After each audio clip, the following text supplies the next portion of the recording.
Momento aprendizagem. Agrifor. Adubação verde. Olá a todos, eu sou o Fernando Zinger, aqui sou professor do Instituto Federal de Santa Catarina, aqui do Campus Lages. Sou coordenador do projeto Agrifor e hoje eu venho mostrar para vocês um pouco do nosso trabalho, que nós estamos buscando junto com as famílias de agricultores, familiares aqui de Lages, algumas estratégias para mitigação de problemas relacionados às mudanças climáticas. E aqui vocês estão dentro, vocês podem observar, a gente está dentro de uma unidade didática chamada Quintal Agroflorestal, no qual aqui nós temos algumas unidades que nós utilizamos e vamos trabalhar com os agricultores. E aqui nós temos uma área de produção de hortaliças, num sistema de produção agroecológico. E nesse sistema aqui nós estamos fazendo um pré-cultivo dessas hortaliças, no qual nós estamos trabalhando com espécies de serviço, também chamada de espécie de adubação verde, de inverno. Então nós estamos no mês agora de setembro. Nós trabalhamos com esse plantio no início de maio, justamente para trabalhar com uma fixação biológica de nitrogênio, uma ciclagem de nutrientes e o incremento de uma biodiversidade benéfica para o sistema de hortaliças que virá agora na primavera e verão. Vocês podem observar as espécies, elas estão em diferentes idades fenológicas. Aqui nós temos o nabo forrageiro em processo de florescimento e também formação de grãos. Nós temos a aveia branca, a aveia preta e nós temos uma leguminosa que é a ervilhaca. Então esse mix de plantas garante, além de nós termos diferentes profundidades de raiz, ou seja, essas plantas estão extraindo nutrientes em diferentes profundidades, nós temos uma biodiversidade muito grande. E a biomassa incorporada nesse canteiro, ela é muito rica, e muito diversa. Então a produtividade, por metro quadrado e por hectare, vocês podem olhar também aqui, nós temos uma área experimental muito legal, bem ampla, ela é muito grande.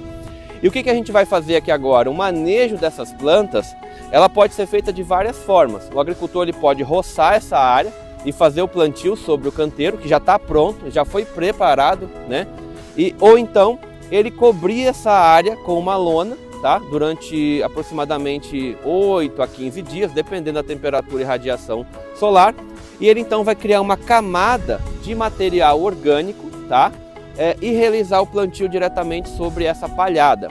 Isso vai garantir para ele vários benefícios. Primeiro, conservação do solo, conservação da água, menos necessidade de adubação, mesmo no sistema de baixo uso de insumos, isso é muito benéfico, Sistemas orgânicos, agroecológicos, trarão benefícios enormes. E principalmente pensando em mitigação de mudanças climáticas, de impactos de mudanças climáticas, esse agricultor ele tende a sofrer muito menos com problemas de estiagens prolongadas ou até mesmo de excesso de precipitações, porque evita a erosão do canteiro, evita que esse solo seja levado embora e os nutrientes sejam lixiviados, perdendo a fertilidade natural do solo.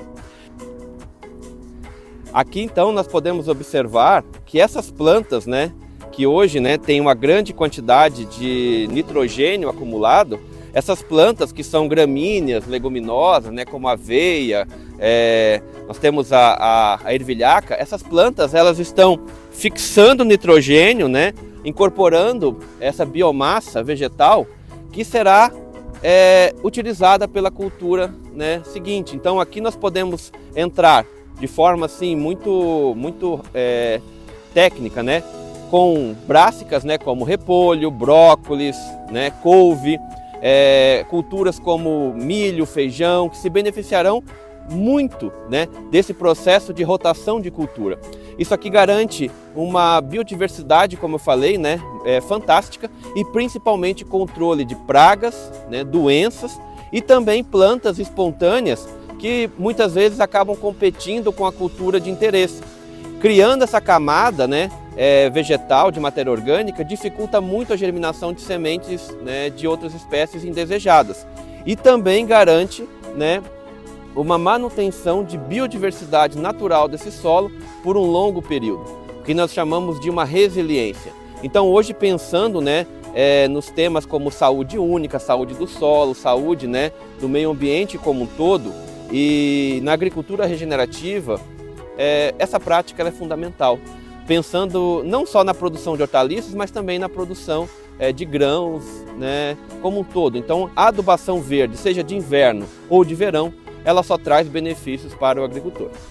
A diversificação da propriedade familiar ela é importantíssima porque ela garante a renda e também ela garante a biodiversidade dentro da propriedade, né? E aqui nós temos um exemplo de uma cultura, tá? Uma cultura nova a nível de Brasil também, mas que aqui no Instituto Federal, esse ano de 2025, nós implantamos um campo demonstrativo com 4 variedades de canola em diferentes, né, em diferentes sistemas, visando a produção com baixo uso de insumos. Então essa canola ela não recebeu adubação química, ela não recebeu nenhum tipo de pulverização. A única forma assim, de insumo que ela recebeu foi a correção de solo, né, e a aplicação de bioinsumo do tipo bocashi. Tá? Esse bioinsumo ele garantia um incremento de biodiversidade nesse sistema. E como vocês podem ver, nós temos diferença entre os materiais genéticos, materiais que apresentaram um crescimento maior, uma maior conformidade de produção, e outros materiais que estão menores, mas que também produziram. Essa unidade ela já foi apresentada aos agricultores, né, do nosso projeto AgriFor, que é um projeto, né, financiado pelo FINEP. E esse projeto ele visa trabalhar com várias estratégias, né?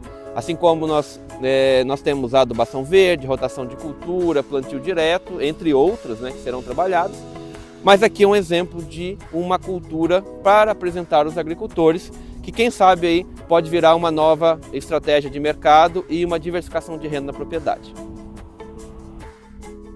Pessoal, aqui nós temos uma diferença bem notável em uma área onde recebeu a adubação verde de inverno, tá, com ervilhaca, nabo forrageiro, aveia branca, aveia preta, e esses 2 canteiros eles foram deixados sem, né, nenhum incremento de espécies. Alguma outra germinou, né, às vezes por uma questão, né, de banco de sementes também, mas o que vocês podem notar é justamente o crescimento de espécies de plantas daninhas, plantas espontâneas, que para o agricultor, principalmente quem trabalha com hortaliças, é um custo de mão de obra muito, muito alto, né? Retirar essas plantas, e muitas vezes cria-se um banco de sementes perpétuo praticamente, porque ele nunca consegue acabar com essas espécies. Já ali nós temos um sistema onde, como já foi mencionado, de incremento de biodiversidade e diminuição desse banco de sementes de plantas espontâneas. Para quem trabalha com agricultura, né, seja orgânica ou convencional, mas principalmente com agricultura familiar e produção de hortaliças, é fundamental a preservação do solo e a manutenção da biodiversidade desses canteiros. E a adubação verde, ela só traz vantagens, seja ela implementada no inverno ou no verão, com espécies adaptadas ao verão, como milheto, crutalárias, mucúnias. Então, vocês podem observar aqui na prática, né, o problema causado da gente preparar o canteiro e esperar alguns meses ou algumas semanas para esse canteiro ser cultivado. Então, nós temos uma prática muito importante na produção sustentável, que é nós nunca vamos deixar o solo descoberto. Esse solo ele é considerado um organismo vivo, com várias interações, e as plantas são fundamentais para manter essa diversidade, essa biodiversidade e essa saúde do solo. Pessoal, aqui também nós temos uma prática muito importante, né, para a gente poder mostrar que a adubação verde ela também é uma prática, mas ela precisa de conhecimento e técnica. Como vocês podem observar aqui do meu lado esquerdo, nós temos esses canteiros que foram preparados e o solo ele recebeu a correção, ou seja, foi feita uma análise de solo. Então a correção de pH, ou seja, a adição de calcário, foi feita. Isso beneficiou muito essas plantas, garantindo esse crescimento. Já do lado direito, nós deixamos uma área sem correção. Ela também teve um bom crescimento. Também, né, vocês podem observar que veio até mais aveia do que a ervilhaca e o nabo forrageiro, porém, não teve a correção de solo aqui. E isso, o que isso vai acontecer? Nós vamos ter uma biomassa, tá? que vai beneficiar também o solo, porém a minha cultura que vai vir na sequência, ela pode ter prejuízos, né, de crescimento se ela for uma planta exigente em condições de pH e também de condições químicas do solo. As duas práticas são fantásticas, mas nós também temos que levar em consideração que essas plantas também têm certas exigências. E para nós otimizarmos e potencializarmos o seu desempenho, nós também temos que levar em consideração que ela precisa entrar nesse ciclo, né, de análise de solo, correção e assim por diante. E para nós finalizarmos, gostaria então de convidar vocês, né, a acompanhar as nossas redes sociais do Agrifor, aqui do IFSC Lages. Nós vamos divulgar muito conhecimento técnico voltado principalmente para a produção agroecológica, para a agricultura familiar e para a mitigação de impactos das mudanças climáticas. Muito obrigado!